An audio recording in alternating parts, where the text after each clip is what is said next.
Hey guys, it's your boy Plus coming at you with a brand new video for your face, and we're going to be looking at the update notes from the FIFA 19 current update. I think it's from the 27th of November. So today's update basically is going to address a couple of things. After we finish talking about the update, we're going to go ahead and go into a game and play it for you guys so you guys can see exactly, or I can describe how it feels and what happens. And then I can tell you guys if it's going to be a very difficult weekend league, especially the issue of fatigue. Is there really a fatigue drain on players? Does that really take effect? If it does, we're going to find out in this video today, okay? So bear with me for a second. We're going to go ahead and start reading what they've written down, because a lot of times what EA writes down is very different from what you really actually experience when you play the game. It says, we have made some changes to reduce the effectiveness of defending by AI teammates. In order to make the shot blocking of a defender that's being controlled by an AI teammate less effective, we have reduced the distance that an AI teammate defender will stretch to block a shot. So they're basically saying that the player cannot, become elastic, stretch himself all the way to the other side of the pitch, and defend the shot. Now, the next thing is, in order to make the tackling of a defender that is being controlled by an AI teammate less effective, we have reduced the distance that an AI teammate defender will stretch when making a tackle. Okay? So they're saying basically the player that you're not controlling basically will not stretch too far to make a tackle. I mean, this just means people are going to run through you and score easy goals. Here's what we mean by AI teammate. An AI teammate is any player on the pitch that is not being controlled by a human or is not the CPU AI controlled player. What the hell? AI teammate exists in the following circumstance. Dude, I'm clueless at this point. So let's go ahead and scroll that up. All right. Okay, there we go. So it says here, on a team with no human players, for example, the CPU controlled team in squad battles, on a team with a human controlled player that are not human controlled player or players that are not locked to a specific player, for example, both teams in FUT division rivals, on a team with a human player that are not locked to a specific player that also has CPU teammates. For example, a pro club team with less than 11 human players. AI teammates do not exist in the following circumstance. On a team with human players who are all locked to a specific player. For example, pro club's team with 11 players. This absolutely makes no sense. I don't know who wrote this.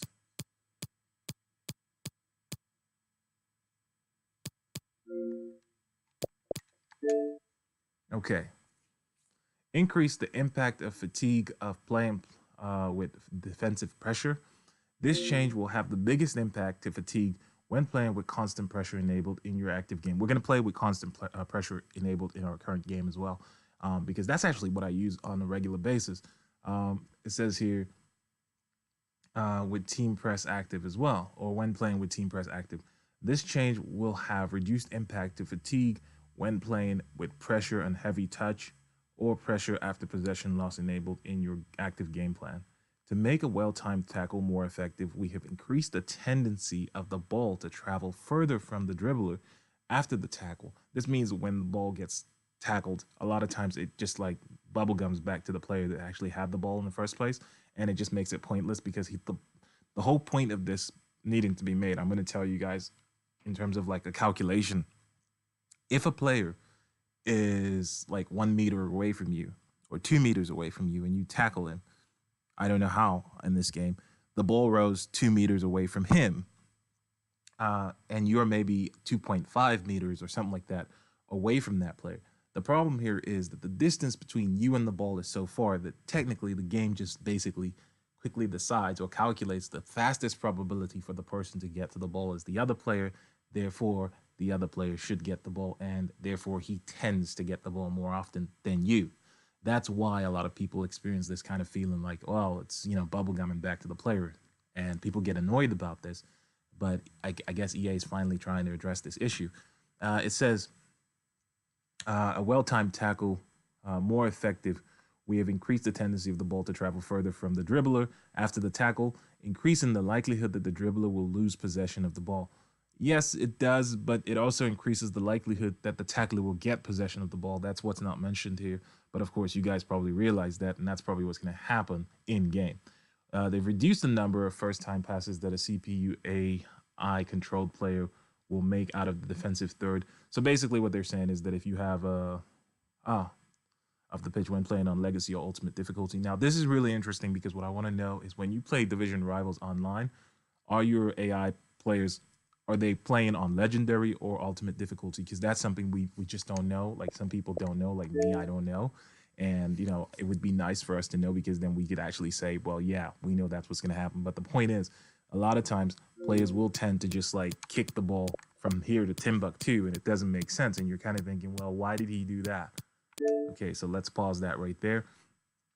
A refresher on what is meant by CPU. Okay, come on, guys.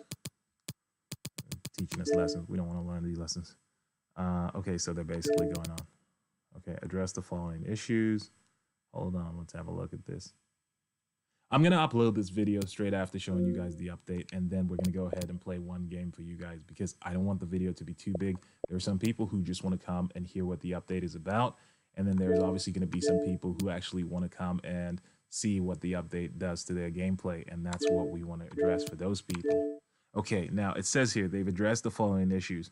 Sometimes when an attacking player is trying to move towards the ball, a loose ball close to the goal, they would slow down. Yeah, this is something I get. I get this with Chicharito all the time.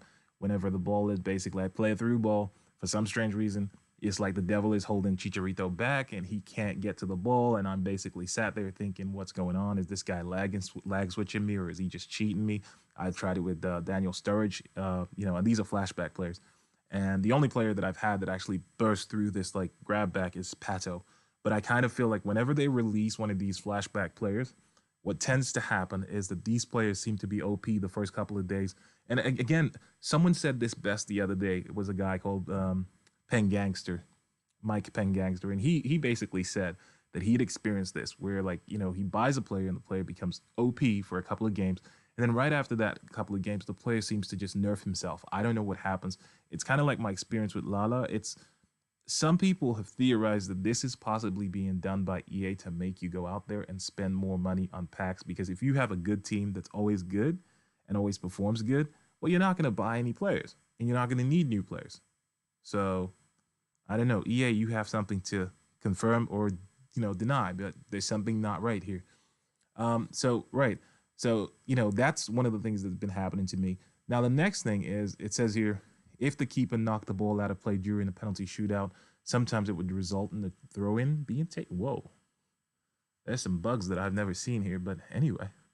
FIFA Ultimate Team made the following changes. We've continued to make changes to the Division Rivals pre-match flow in an effort to reduce the difficulty of some players finding the match.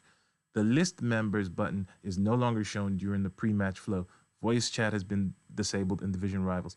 Dude, I'm always in Division Rivals trying to be rude to people, and I really appreciate that EA doesn't remove that feature because it's nice when I finally get my formation right and I beat someone. I really want to let the person know that I beat them, as you guys probably know, in a very politically correct manner. But the point is, I still want to be able to do that. That's this is an online game. I'm not playing alone. So EA, what's wrong with you? Anyway, moving on to the next things. They said that they've addressed the following issues: stability issues in Foot Champions channel after watching the replay. Well, the first thing they need to address is how do they actually select who actually gets to be in the Foot Champions channel? Because I've played some good games and I've never been on that channel. And I don't know, maybe they just have a thing like they've got, people on the red list that end up on that channel. I don't know, but EA has to explain how they select the people that are featured on that channel because it doesn't seem like a good spread. As a result of this fix, the following issues that were resolved in previous title updates may occur again. We are working. I love this part. This is the perfect disclaimer. Terms and conditions may apply. As a result of the following fix, the following issues that were resolved in a previous title update may occur again, and we are still working to resolve them. So if you do notice that the bugs have not been fixed, please realize that we didn't fix them, but we've told you we fixed them. But now you have to go discover if we fixed them. That's the benefit of doing all of this. So this is terms and conditions for you guys that don't realize it. Sometimes player models were appearing in the background after exiting the match. Yeah, this is true. Sometimes a white box would appear in the background after exit. No one cares about these things. It's not really, it's just aesthetics. Fix the servers. That's the most important thing. Entering and leaving a Foot Champions channel multiple times would result in no replays being available to view. No, that's not true. I've done this one time and I didn't even get anything to view in the first place. The Foot Champions point redemption window was incorrectly defaulting to redeem and is now, I guess, fixed probably. Oh, okay. And is now defaulting to later. Okay, that's all right. That's nothing bad. So we're gonna wait for the next list. Let's see. I had to save this on my thingy. Whoa, I just went real fast there. Okay, items bought on your transfer target list were displaying the for price from the previous item's owner. That's really cool. That would actually show you kind of insight as to what was going on in the foot market. Online modes address the following issues. Sometimes receiving an error message about online stats reporting failing after completion of pro clubs. No one cares about pro clubs, man. EA, you haven't invested in pro clubs, so why would anyone care about it? Kickoff. I mean, the rest of this stuff is for people who play FIFA and don't have any money to buy FIFA points. I mean, you can see how small it is. If you don't have money to buy FIFA points, you just shouldn't buy the game because it's not worth it. There's not going to be any updates. I mean, if you're playing career mode from last year, you probably still have the same. You could probably still just keep on playing career mode from last year, and you'd probably be able to say like you're playing the same game as this year. Anyway, they've got the following. Address the following issues. Players sometimes get unable to retrieve kickoff names that, oh, come on, dude. No one cares about this stuff. Made the following changes. Starheads. Added the assets for 18 new player starheads. What this means, guys, is quite simple. These players are not in the game. Added legacy assets for 24 player starheads. Server-side changes are required before these starheads will be available for use in-game. Please follow at EA Sports on Twitter for updates on these on when these are available. The full list of additions can be found in the pitch notes. Now, the one thing I would mention to anyone, obviously, that's watching this is probably, I think you can probably see that EA is basically telling you that thank you for trying to get an update, but we have actually already decided that the update that we're going to give you is going to come when we want it to. Because I'm pretty sure you could see the starheads aren't there. A lot of the changes they've given you with terms and conditions may apply, which means that you might actually find that those changes might not be in game. But we are going to try it out in game. We're going to see what happens in game, and we're going to show you guys if this works in game today. It says here, the full list of additions can be found in the pitch note articles about this patch. You can find it on EA Sports, blah, blah, blah, blah, blah. Updated the 2D portraits for 2,440 players. Wow. Updates to a number of team kits, crests, and banners. Addressed the following issues. UEFA Champions League honor badge was showing after winning the tournament 4 times instead of 5. Corrected the home and away kit assignments for Wolfsburger AC. Is that Wolfsburg or is that Wolfsburger? I don't know. Sometimes the crowd would be seen waving. Oh, I want to see what they waving. Okay. Sometimes the crowd would be seen waving a large linesman flag instead of. Oh, that's epic. Thanks to those who provided feedback throughout the course of FIFA 19 season, we'll provide you with more information and if and when they become available.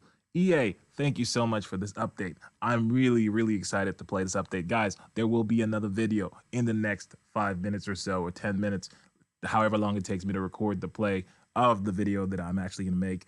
But the point I'm trying to tell you guys is, first of all, before you get excited, don't forget what EA said.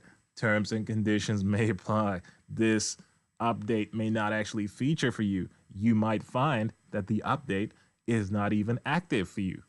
The only update that I really want EA to give us, EA, please, for Christmas, this year, for Christmas, all right? 85 plus rated pack, 90 plus rated pack. However many FIFA points it's going to cost, let it cost that much. But let's get direct to the point. I cannot pay $79.99. Open up a bunch of packs. I'm converting my money to like FIFA coins, technically by converting it to FIFA. Like when you make a purchase of FIFA points, technically you are buying FIFA coins from EA. And you're taking a risk associated to what you get back with those coins. EA, Please. I don't want us to keep on shilling stuff between ourselves and Matt HD Gamer. It's not fair. I don't want Matt HD Gamer to keep on pumping out content and telling me he's the pack king, and I've got my suspicions that his packs are basically being fed very well by EA. And, you know, I saw in the Panthers' video, I feel bad for him, but dude, obviously, one of the things you guys need to realize is like, I think a lot of you people who watch YouTube don't understand certain things about YouTube, and that is Deji, comedy short gamer, who has absolutely a lot of charisma and charm and gets all the ladies. He is worth $5 million, and that is just from sitting on YouTube and keeping you guys entertained. So if you ever needed a reason for people to put out shilling content and put out content that basically is there to motivate you to buy stuff from other people, well, I think Deji said it all. He's worth $5 million. I'm not worth even $2.50, but you know what I mean. I think you have to look at reality now. You know, and the unfortunate thing is, this all boils down to one thing. I don't believe advertisers really want to advertise to the people that are watching the advertisements on YouTube, because I kind of feel like a lot of the people watching the advertisements on YouTube are little kids or people that the advertisers really didn't mean to reach. And I understand that the concept of, you know, this advertisement strategy is that, you know, we'll put it out there. Whoever sees it doesn't matter. You're taking the risk because you're buying it. But the point is, I don't care anymore. I mean, society's messed up anyway. It's messed up enough. Anyway, guys, don't forget, like, comment, and subscribe because it's free for you. For me, it takes a lot of time, effort, and energy to put out this content, pandering to you guys, hoping that you'll put a little tip in my cup. But anyway, I will see you guys on the next video. Until then, for most of you watching this video, this has been your boy Plus, signing out with the very first update of FIFA with my vocals commentating over it. I hope you liked it. And if you didn't, I'll see you next time. Because I know if you don't like my content, you'll still be back to watching next time so you can complain about it as well, won't you? I'll see you guys next time. Have a lovely day.